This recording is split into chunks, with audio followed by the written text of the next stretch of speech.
Ladies and gentlemen, welcome to MetrObelisk Radio. Today we are looking at the entire original Star Wars trilogy. This is the first time that I've ever looked at an entire trilogy in this series. So how this is going to work is I'm still going to give my reviews on each of the movies separately, then we're going to look at the trilogy as a whole at the end. Anyways, guys, before we get started, don't forget to check out the blog, Metrobeliskradio.blogspot.com, where you can find the corresponding write-up of this episode, as well as a download link for the PDF of my presentation that I'm using for this episode. As always, guys, with these retrospectives, we start off by looking at the creative team, and we are going to look at the creative team for the entire trilogy. Star Wars was obviously created by George Lucas, but only the first movie in this trilogy was directed by him. Irvin Kershner took over the director's chair for Empire Strikes Back, and Richard Marquand took over for Return of the Jedi.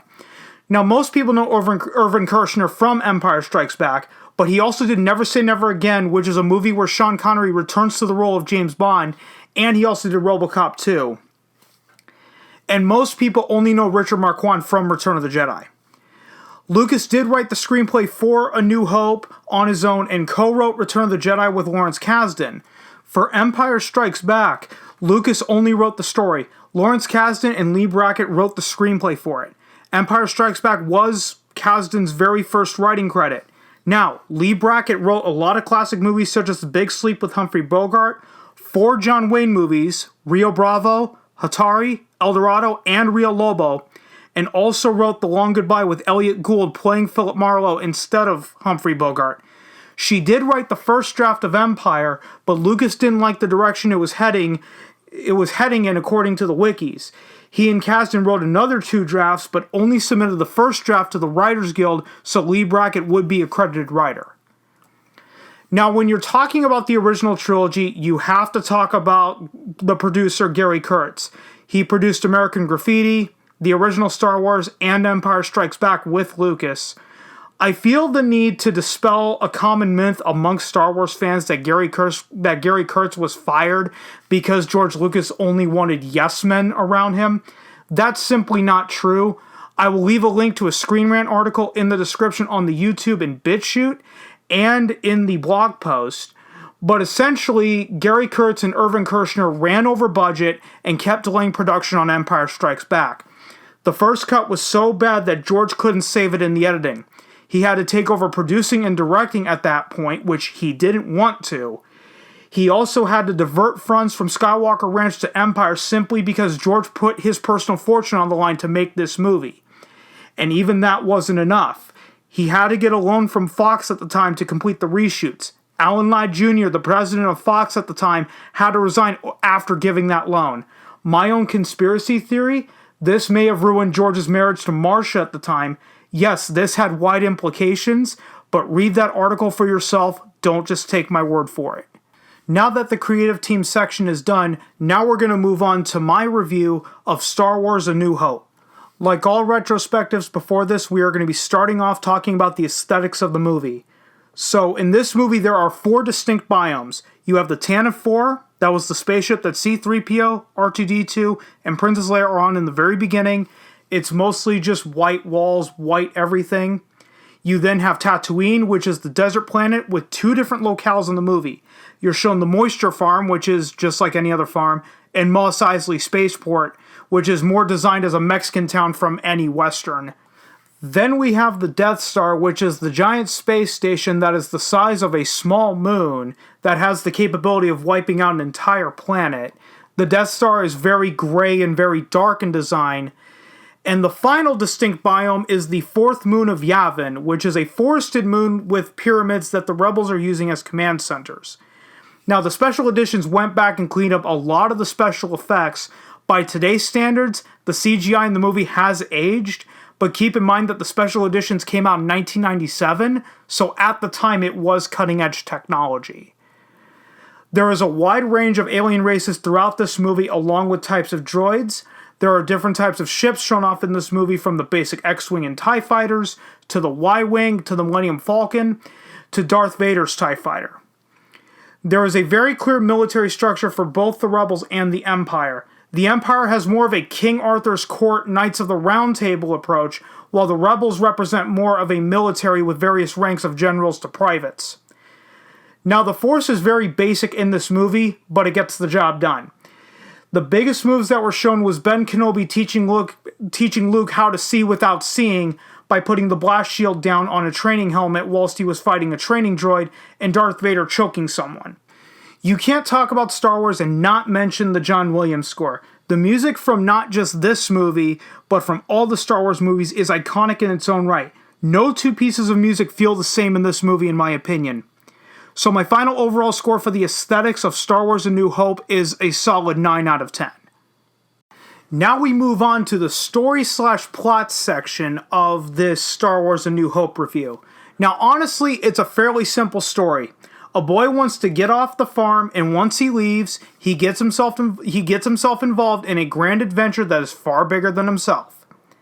This introduces the Galactic Empire and the Rebel Alliance within not only the opening crawl, but shows the conflict within the very first scene of the movie. Now, the story does evolve during this movie. It evolves from Luke and Obi-Wan needing to get to Alderaan to meet up with Princess Leia's father, to rescuing the princess, then blowing up the Death Star. The only criticism that I really have in this department is the dialogue.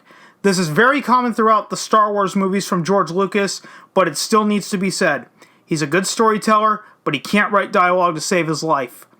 So my overall score for the story/plot of Star Wars A New Hope is an 8 out of 10.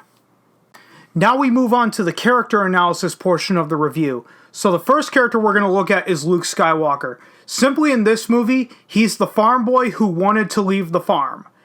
Then we have Obi-Wan Kenobi, or Ben Kenobi in this movie, who is basically the hermit who turns out to be a Jedi Knight. Then we have Han Solo, the pirate/gunslinger of the story, the guy who's only there, he's just in it for the money. You don't know anything about him, but know everything about him at the same time, if that makes any sense to any of you.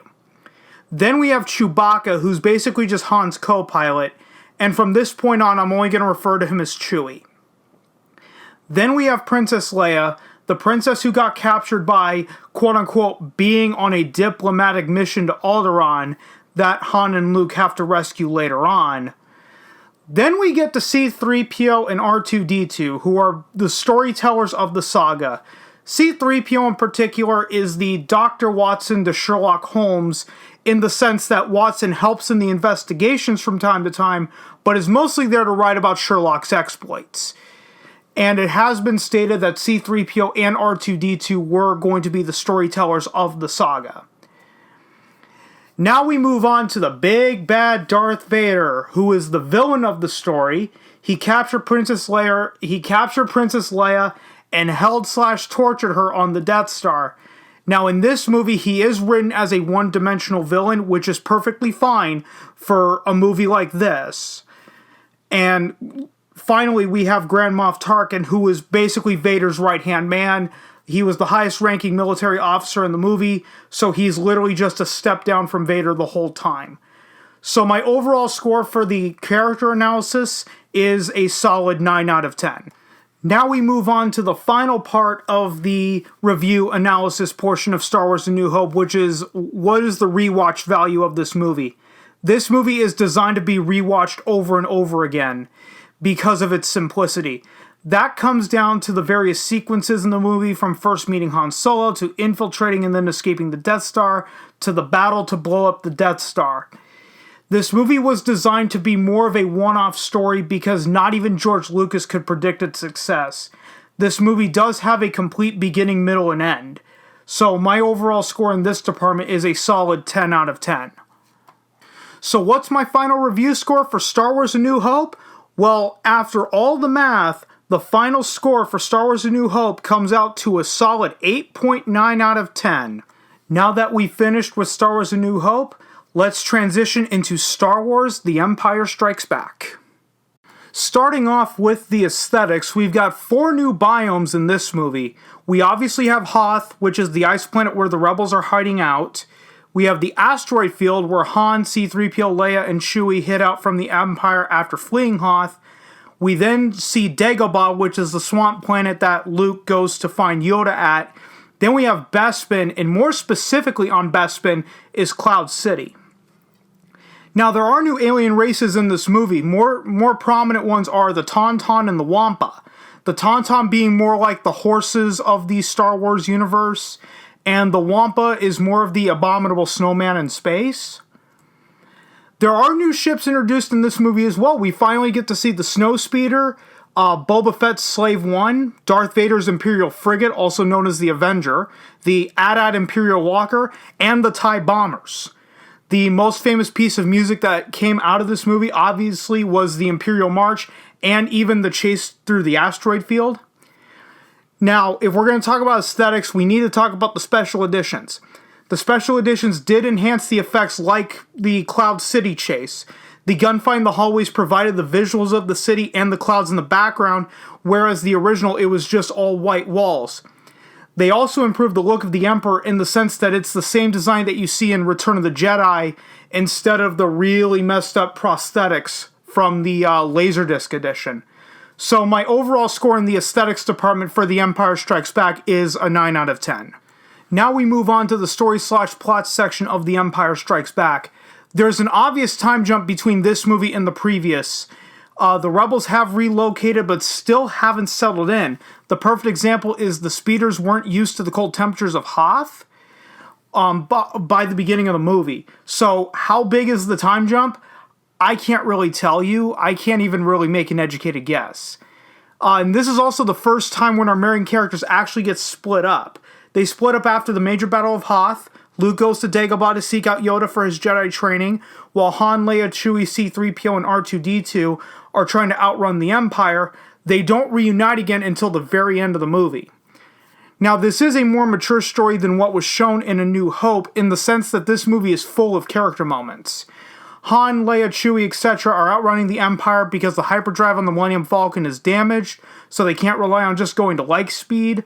Luke has his character moments in the Cave of Fears, and when he disobeys Yoda to go to Cloud City to save his friends.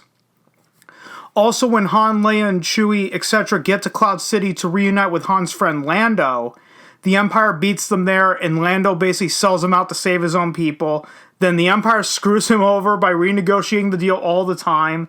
And then Lando wants his revenge against the Empire and gets it by joining Leia, Chewie, C-3PO, and R2-D2. And this is the movie where Han does get frozen in the carbonite. And at the very end of the movie, Lando and Chewie set out to go on a rescue mission to recover him. Now, this is the movie where Luke does take on Darth Vader. He gets his ass handed to him, and it leads to the most famous movie twist, I am your father.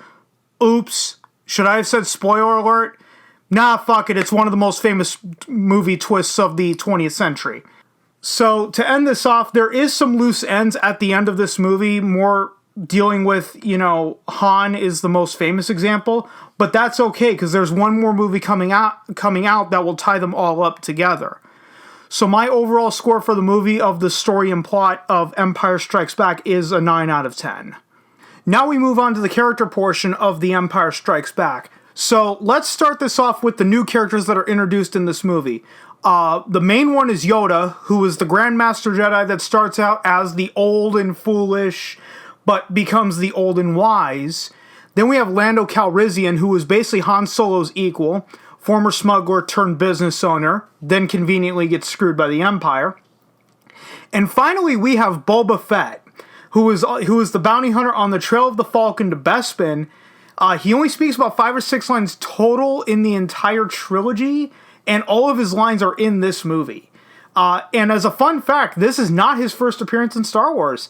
His first appearance was actually the Star Wars Holiday Special back in 1978, and he was actually an animated character. And he actually wasn't named until Return of the Jedi, as far as I know. So now, the old characters that come back is obviously Luke. This one, he goes to train with Yoda after the Battle of Hoth before going to save his friends. We have Han, who in the beginning wants to leave to go pay back his debt to Jabba. He's obviously being chased by the Empire, so he doesn't get to do that, and gets captured by Boba Fett instead. Leia, who takes a more active role in the rebellion, only stows away onto the Falcon because the passageway to her cruiser was blocked off during the Battle of Hoth. We do have Chewbacca, who's still Han's co-pilot, later becomes Lando's co-pilot. We also have the return of C-3PO and R2-D2, who are still the primary storytellers of the saga. And we still have Darth Vader, who is still the primary antagonist. He did not become a three-dimensional villain by this point. That's not really until the next movie. So my overall score for the characters for The Empire Strikes Back is an 8 out of 10. They are written very well for this movie. Now for our final segment on The Empire Strikes Back, what is The Empire Strikes Back rewatch value? And in my opinion, I don't believe that this can be viewed as easily on its own separate from the original trilogy for a couple of reasons. The first reason being is that the concept of the Jedi and the Force was all done in the first movie and is expanded upon in this one. The scene where Luke sees Force Ghost Ben Kenobi on Hoth relies on prior knowledge of the audience obtained by watching the first movie. And because of the loose ends that this movie has at the end, you have to watch Return of the Jedi in order to get that conclusion to the story. This is not to say that this is a bad movie, but this is definitely the second or middle chapter in the trilogy. If you show someone who's never seen a Star Wars movie in their life, The Empire Strikes Back, without showing them A New Hope, they might have a tough time following along with what's going on, not just story-wise, but also the character motivations that have been built upon from A New Hope. So my overall score for the rewatch value of Empire Strikes Back is a 5 out of 10. So my final review score of Star Wars The Empire Strikes Back, after doing all the math, comes out to a solid 8 out of 10. Now that we're done with The Empire Strikes Back, let's transition into Star Wars Return of the Jedi. Starting with the aesthetics, there are no real new biomes in Return of the Jedi. Instead, they're all redone. Like in this movie, we go back to Tatooine, but there are 2 new locations added. We see Jabba's palace and the Sarlacc pit / the Dune Sea. We don't go back to Mos Eisley or the Moisture Farm in this one. Then we have the forest moon of Endor, which is very similar to the fourth moon of Yavin in the sense that it's a forest, but there's no pyramids in this one.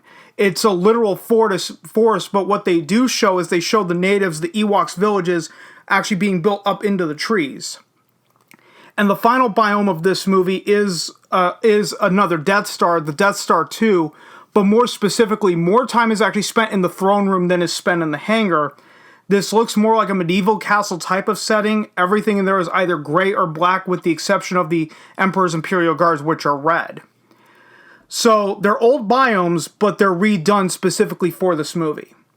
Now, there are new vehicles going into this. We do have Jabba's sail barge, the corresponding speeders with them. We do have an Imperial shuttle that we first see.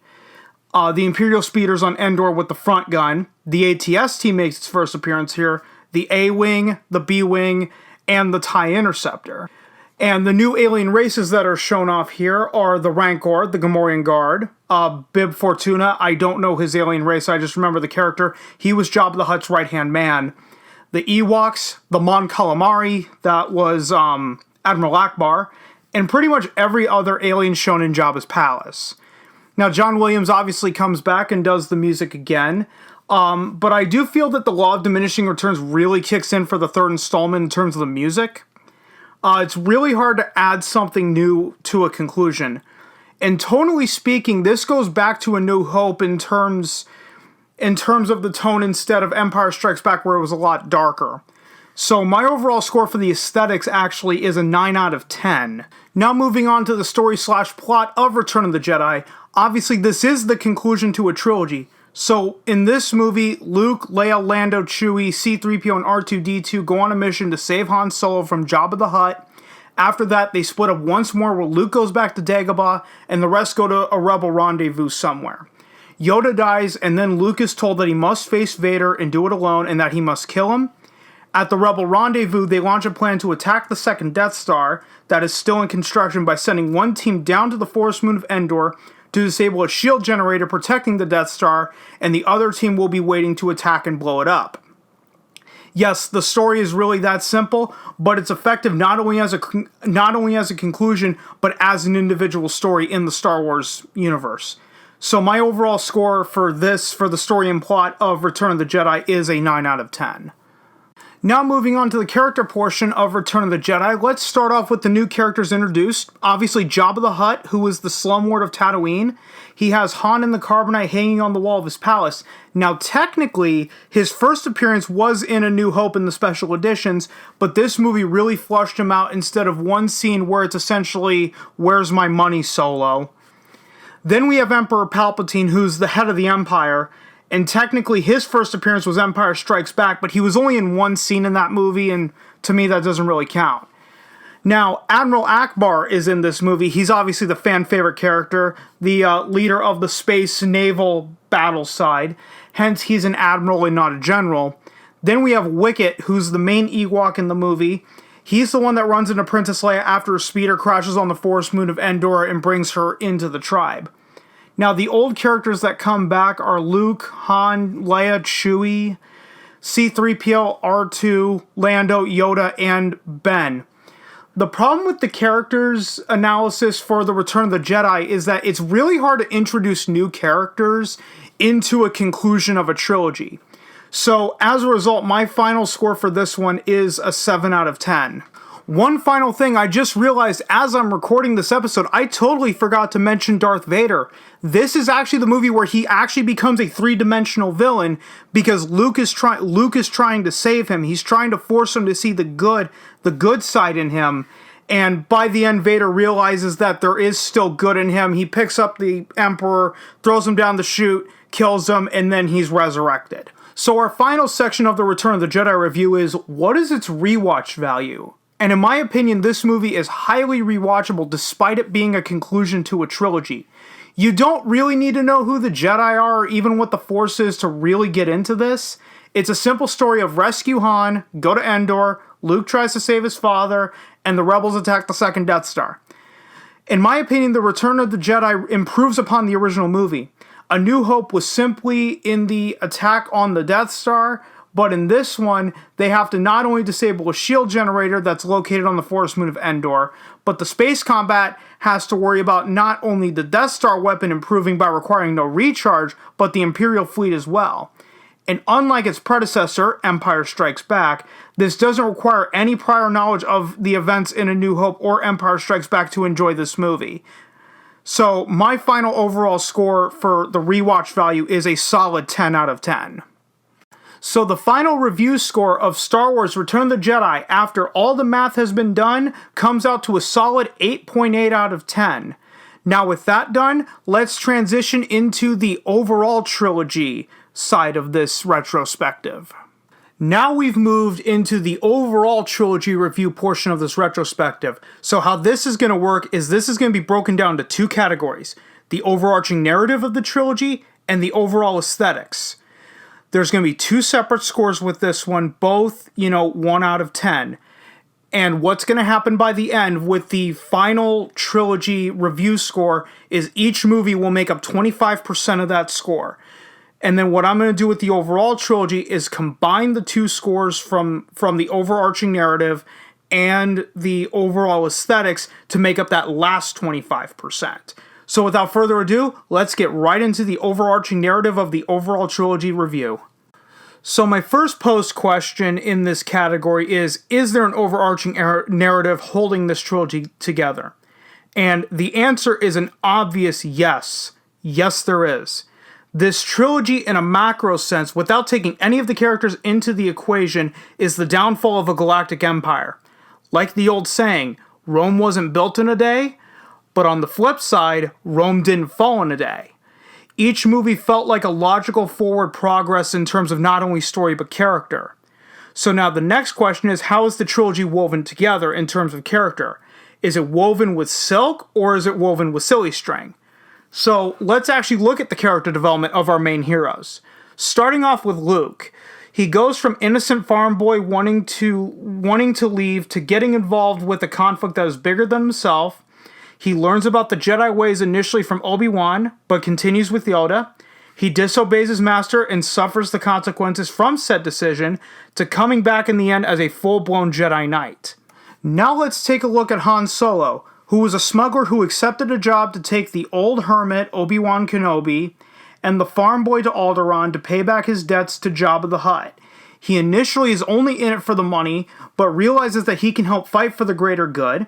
He becomes a general in the Rebel Alliance and is a hero by the end, taking down the shield generator, protecting that second Death Star. Now let's look at Princess Leia. Starts off as the damsel in distress, and then reveals herself to being more of a warrior when she needed to be, but much more of a diplomat. By Return of the Jedi, she kills Jabba the Hutt, and then on Endor gets the Ewoks to actually work with her.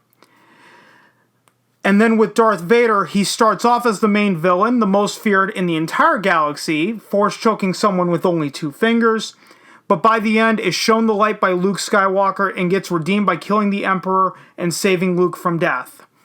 And the final character I want to look at is actually Lando Calrissian, who started off as a guy who always thought for himself first, very similar to Han Solo, then realized he took a very bad deal and it wasn't the way to go, then came back around and joined the fight against the Empire. So, all in all, the overarching narrative portion, my overall score is a 10 out of 10 in this department. Now let's talk the overall aesthetics of the original Star Wars trilogy. Now, what's great about this department is that George Lucas was always adding something new to each movie, whether that was new vehicles, or new locations, or new alien races. A perfect example of this can be seen in Return of the Jedi, that even though they go back to Tatooine in the beginning, Mos Eisley and the Moisture Farm are not shown. Instead, it's Jabba's palace and the Sarlacc pit.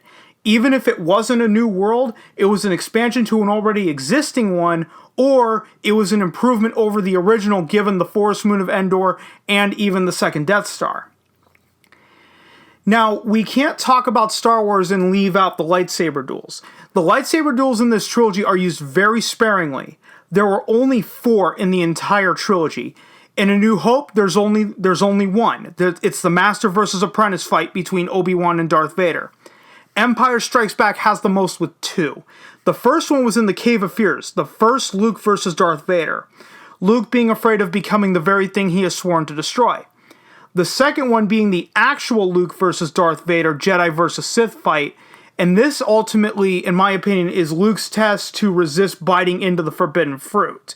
Resist joining the dark side.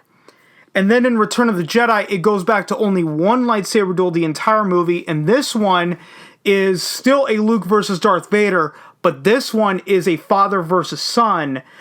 But this one, Luke is actually trying to save his father doing it, and he's going to save him come hell or high water. So the overall aesthetics for the trilogy, I think, is a solid 10 out of 10 in my opinion. Now we have reached the end of the retrospective. So what is the final overall score for the original Star Wars trilogy? Well, after doing all the math, the final score for the overall trilogy comes out to a solid 8.9 out of 10. This movie trilogy represents a lot of things to a lot of different people. Objectively, this trilogy marked a watershed moment for the movie industry going forward. This trilogy laid out a blueprint for how blockbuster movies are supposed to be handled that is still being used to this day in some cases. Even the merchandise that usually goes along with releases of movies started here, as George Lucas said something to the effect of, "The money isn't in the movies, it's in the action figures." To bring this back to this movie trilogy means a lot of things to a lot of different people. In terms of just the storytelling, it is a mythological tale because of the hero's journey that our main heroes for the trilogy go on. Have you heard the tale of Luke Skywalker, of Han Solo, of Princess Leia, of Lando Calrissian, etc.? It can work for any of those main characters in this overall trilogy.